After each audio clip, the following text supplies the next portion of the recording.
देशात हरित क्रांती doctor MS Swaminathan यांनी आणली, त्याचप्रमाणे डॉक्टर प्रमोद चौधरी यांनी जैव इंधन क्रांती आणली। त्यामुळे जैव इंधनाच्या विविध क्षेत्रात सध्या सुरू असलेल्या घडामोडींमुळे देशाच्या कृषी व्यवस्थेत आमूलाग्र बदल होऊ शकतील, असे गौरवोद्गार केंद्रीय रस्ते वाहतूक व महामार्ग मंत्री नितीन गडकरी यांनी काढले। प्राज इंडस्ट्रीज लिमिटेड संस्थापकचे अध्यक्ष व भारताचे इथेनॉल मॅन अशी ओळख असलेल्या डॉक्टर प्रमोद चौधरी यांच्या 75व्या वाढदिवसानिमित्त आयोजित अमृत योग सोहळ्यात दूरदृश्य प्रणालीद्वारे ते बोलत होते। जुन्नर आंबेगाव तालुक्यातील शेतकरी हा दर्जेदार व निर्यातक्षम केळी पिकवत असला तरीही तो स्वतः निर्यात करू शकत नाही। ही समस्या ओळखू शकणाऱ्या शेतकऱ्यांच्या शेतीमालाच्या निर्यातीला मदत करण्यासाठी Deccan valley farmers producer company काम करते। या कंपनीने पहिला केळी कंटेनर अखाती देशात पाठविण्यात आलाय। केळी उत्पादक शेतकरी सीमा व विजय थोरात या केळी निर्यातदार दाम्पत्याच्या हस्ते गणेश पूजन करून फीत कापण्यात आली।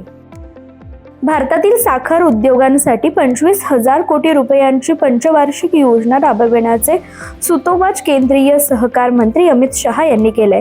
त्या आधारे केंद्र सरकारकडून सहकारी साखर कारखान्यांना पुढील 5 वर्षात 25,000 कोटी रुपये मिळतील, असा दावा सहकार केंद्रीय राज्यमंत्री मुरलीधर मोहोळ यांनी केलाय। यामध्ये भारतातील साखर कारखान्यांचाही फायदा होणार असल्याचं मोहोळ यांनी सांगितलं। जळगावच्या चोपडा तालुक्यात मे महिन्यात लागवड केलेल्या बागायती कापसावर यावर्षी लवकर बोंडअळी पडल्याने अनेक शेतकऱ्यांनी कापसाच्या उभ्या शेतात ट्रॅक्टरच्या सहाय्याने रोटाव्हिटर मारून पुढील उत्पन्न घेण्यासाठी शेत मोकळं करून घेतलंय। सततच्या पावसामुळे कापसाच्या उत्पादनात निम्म्याने घट झाली असून उत्पादन खर्च निघणे अवघड झालंय। शिवाय वर्षाच्या सुरुवातीपासूनच कापसाला भाव नसल्याने शेतकरी आर्थिक चिंतेत सापडलाय। म्हणून शेतकरी कापूस ठेवून देखील काही उपयोग नसल्याने पुढील लागवडीसाठी शेतकरी कापसाचे शेत मोकळे करून घेत आहे। जालना जिल्ह्यातील बदनापूर तालुक्यात आठवडाभरापासून पडत असलेल्या दाट धुक्यांमुळे हरभरा, तूर यासह इतर पिकांवर अळी आणि बुरशीजन्य रोगांचा मोठ्या प्रमाणावर प्रादुर्भाव जाणवतोय। त्यामुळे या भागातील शेतकऱ्यांकडून पिकांवर आता औषध फवारणीला सुरुवात झाली आहे। बुरशीजन्य रोगांमुळे ऐन फुलोऱ्यात आलेली तूर आणि हरभरा पिके हातातून जाऊ नये यासाठी शेतकरी महागडे औषध फवारत असून या रोगांसंदर्भात कृषी विभागातील अधिकारी आणि कर्मचाऱ्यांनी शेतकऱ्यांना मार्गदर्शन करावे, अशी मागणी शेतकरी वर्गातून होतीये।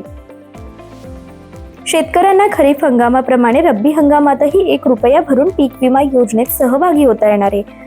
यात रब्बी हंगामातील ज्वारीसाठी शेतकऱ्यांना 30 नोव्हेंबरची मुदत देण्यात आली असून उन्हाळी भुईमुगासाठी 31 मार्च 2025 पर्यंत पीक विमा भरता येणार आहे। रब्बी हंगामातील पीक विमा भरण्यासाठी शेतकऱ्यांनी CSC केंद्रावर जाऊन अर्ज करावेत, असे आवाहन कृषी विभागाकडून करण्यात आले असून नैसर्गिक आपत्ती, कीड तसेच इतर रोगांमुळे झालेल्या नुकसानपोटी शेतकरी पीक विमास पात्र ठरणार आहे। नानाजी देशमुख कृषी संजीवनी या शासनाच्या महत्त्वाकांक्षी योजनेच्या टप्पा क्रमांक 2 साठी छत्रपती संभाजीनगरच्या सोयगाव तालुक्यातील 21 गावांची निवड करण्यात आली असून बनोटी महसूल मंडळातील 43 गावांना मात्र यातून वगळण्यात आले।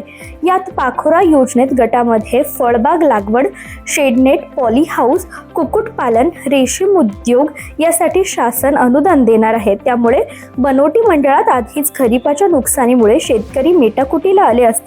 शासनाच्या या योजनेतून वगळण्यात आल्याने शेतकऱ्यांकडून संताप व्यक्त करण्यात येतो। खानदेशात यंदा कापसाचे उत्पादन कमी आहे। यातच कापूस गाठींची निर्मिती सुरू असून खानदेशातील प्रक्रिया उद्योगात सुमारे 2 लाख कापूस गाठींचे उत्पादन झाले। पाऊस ऑक्टोबरमध्ये व त्यापूर्वीही सतत सुरूच राहिल्याने कापूस पिकाला मात्र फटका बसलाय। यात कापसाचे उत्पादन कमी होत आहे। कारखानदार व इतर संस्थांना कापूस कमी मिळत असल्याने रुई उत्पादनाचे उद्दिष्ट पूर्ण होणार नसल्याची स्थिती आहे। खानदेशात सुरुवातीपासूनच कापूस आवक कमी आहे।